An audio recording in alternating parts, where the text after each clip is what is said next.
Assalamu alaikum. I don't usually talk about controversies, but recently Sahil Ateem controversy है.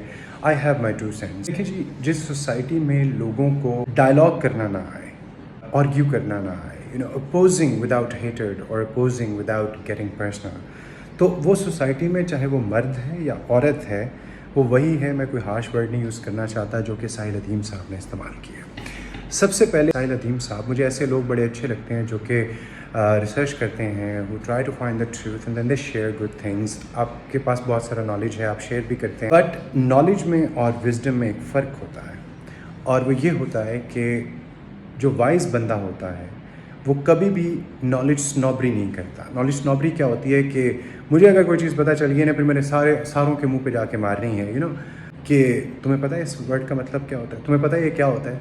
देखें, अगर आपने कोई चीज़ पढ़ ली है, आपने किसी चीज़ के बारे में रिसर्च कर लिया है, तो उसको बताएं, उसको शेयर करें लोगों से. आप लोगों को उसके बारे में बुरा फील ना कराएं. बहुत सारी ऐसी चीज़ें होंगी जिसके बारे में मुख्तलिफ़ लोगों को पता होगा, जिसकी ट्रांसलेशन के बारे में, वर्ड के बारे में, किसी न किसी फील्ड के बारे में जो कि आपको नहीं पता होगा. कोई भी इंसान परफेक्ट नहीं होता. तो नंबर 1. एंड नंबर 2, साहिल अदीम साहब, मुझे इस्लाम का तो इतना नहीं पता जितना आपको नॉलेज है. हम कोशिश करते रहते हैं अपने नॉलेज को बढ़ाने की, लेकिन एक चीज़ तो मुझे पता है कि मेरा जो दीन है वो while arguing with somebody, whether it's same gender और द अपोजिट जेंडर, उसकी जो एथिक्स हैं वो ये कहते हैं कि अल्फाज का चुनाव बहुत ख्याल से करना चाहिए. जब आपने वो कुरानिक वर्स बताई और उसमें आपने ला इल्मी को जहालत से जो जोड़ा है, वो डेफिनेटली आपने अपने डिफेंस में जोड़ा. आप इगोइस्टिक हो रहे हैं और आप अपनी गलती नहीं मान रहे कि आपका जो चॉइस ऑफ वर्ड्स है अपोजिट जेंडर के लिए वो ठीक नहीं है.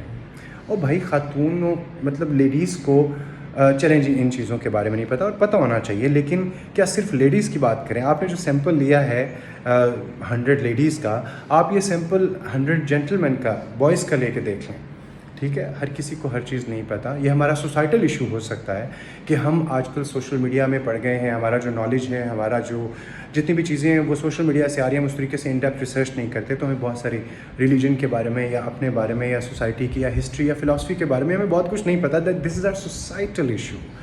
अगर आप ख़वातीन के बारे में कहते हैं कि अच्छा उनको साइंस के बारे में, टेक्नोलॉजी के बारे में नहीं पता, तो मुझे मर्दों से पूछ के बता दें कि उनको बच्चे संभालने का, पैम्पर चेंज करने का, खाने पकाने का या इन सारी चीज़ों का क्या पता है. तो ये मुकाबलेबाजी ना किया करें ना. when we talk about कि मर्द और औरत, they're not the same, but they deserve equal respect. They both are human beings. their roles are different. कहीं पे औरत का जो रुतबा है वो ज़्यादा है, कहीं पे मर्द का रुतबा ज़्यादा है. they both deserve equal respect. ठीक है. और कुछ औरतों की इस तरह की आदत होंगी और कुछ मर्दों की भी होंगी. तो आप किसी एक जेंडर को सिंगल आउट नहीं कर सकते और डिसरिस्पेक्टफुल रिमार्क्स नहीं दे सकते पब्लिकली. ठीक है. अब आ जाते हैं the lady who was asking the question. मेरी बहन, अगेन आपको भी मैं यही कहूँगा कि even if you want to prove your point, you have to be respectful. The way you were asking and interrupting, that was not right. Argument का जो सबसे पहला रूल है वो ethics, respect होता है. Even if you're feeling offended, publicly आपको इतना ज़्यादा नहीं होना चाहिए. You have to keep your calm and be respectful to the speakers and then ask the question. और मैं खलीलुर रहमान साहब के बारे में बहुत ज़्यादा बात नहीं करना चाहूँगा. वो अपने आप को कहते हैं, मैं ख़ुद रेडिकल फेमिनिज़म या वेस्टर्न फेमिनिज़म के ऊपर बिलीव नहीं करता. मैं नहीं मानता इन चीज़ों को जो कि जिस तरीके से जो मुहिम चलती है और ये सारी चीज़ें.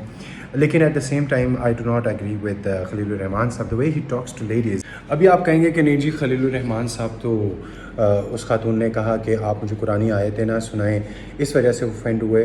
But frankly speaking, mister Khalilur Rahman साहब has the history of taking things personal and being very very disrespectful to the ladies, जो कि मेरा इस्लाम कहीं से भी सिखाता नहीं है. He was getting personal. वो ख़वातीन ट्रिगर हो जाते हैं इस चीज़ से. और अगर आप किसी डायलॉग में या आर्ग्यूमेंट में पर्सनली ट्रिगर हो रहे हैं और वो बाहर भी आ रहा है आपके, तो फिर आप कहाँ के वाइज इंसान हैं. With due respect. तो इसीलिए मेरे ख्याल में हमें as society we should learn how to argue without getting personal and with respect and with the proper use of words. आप लोग टीवी पे जा रहे हो यार, آپ لوگ ریپرزینٹ کر رہے ہو پاکستان کو، اس کو تماشا نہ بنائیں، اس چیز کو، اس کو انٹرٹینمنٹ نہ بنائیں. بہت مہذب طریقے سے آپ آرگیو کریں. ہم یہ آرگیومنٹ سننا چاہتے ہیں تاکہ ہم سب ایجوکیٹ ہوں. Thank you so much.